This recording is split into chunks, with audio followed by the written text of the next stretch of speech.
போகிற recipe rava halwa. Video பார்க்குறதுக்கு முன்னாடி சேனலை சப்ஸ்கிரைப் பண்ணிட்டு உள்ள வாங்க.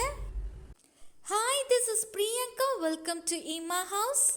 கடாயை எடுத்து வச்சு சூடானதுக்கு அப்புறமா ஒரு அரை டீஸ்பூன் நெய்யை சேர்த்துக்கணும். நெய் சூடானதுக்கு அப்புறமா முந்திரி, பாதாம், பிஸ்தா இது எல்லாத்தையும் போட்டு நல்லா ஃப்ரை பண்ணிக்கணும். நல்லா ஃப்ரை ஆனதுக்கு அப்புறமா ஒரு பவுலில் தனியாக எடுத்து மாற்றிக்கணும். பேனில் இருக்கிற நெய்யோடவே ஒரு அரை கப் அளவுள்ள ரவாவை சேர்த்து நல்லா ஃப்ரை பண்ணிக்கணும்.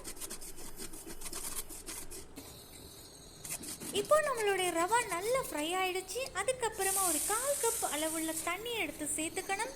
சேர்த்துக்கிட்டு நல்லா கிண்டி விடணும். அதுக்கப்புறமா ஒரு 2 டீஸ்பூன் அளவுள்ள சுகர் சேர்த்துக்கலாம். இதையும் சேர்த்து நல்லா கிண்டி விட்டுக்கணும். இப்போ நாம் சன்ஃப்ளவர் ஆயிலை ஆட் பண்ணிக்கலாம். ஆட் பண்ணி நல்லா கிண்டி விட்டுக்கணும். இந்த ஸ்டேஜில் நான் கலர் பவுடர் ஒரு 1/4 டீஸ்பூன் எடுத்து ஆட் பண்ணிக்கிறேன். நான் இங்கே ரெட் கலர் எடுத்துருக்கேன். உங்களுடைய விருப்பம் போல் நீங்கள் எந்த கலர் வேணும்னாலும் யூஸ் பண்ணிக்கலாம்.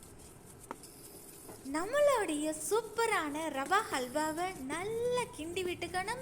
இது ஒட்டாமல் எல்லாம் ஒன்று சேர்ந்து பிறண்டு வர்ற அளவுக்கு கிண்டி கடைசியாக வறுத்து வச்சுருந்த ட்ரை நட்ஸை ஆட் பண்ணிக்கிட்டு நல்லா கிண்டி விடணும்.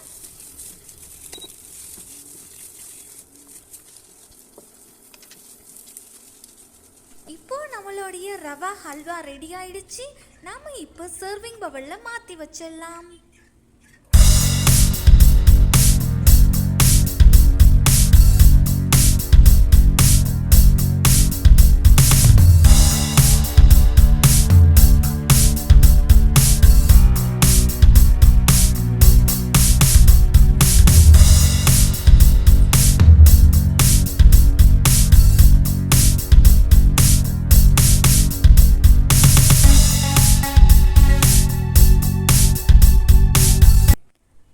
மக்களே, நம்மளுடைய சூப்பரான ரவா ஹல்வா ரெடி ஆயிடுச்சு.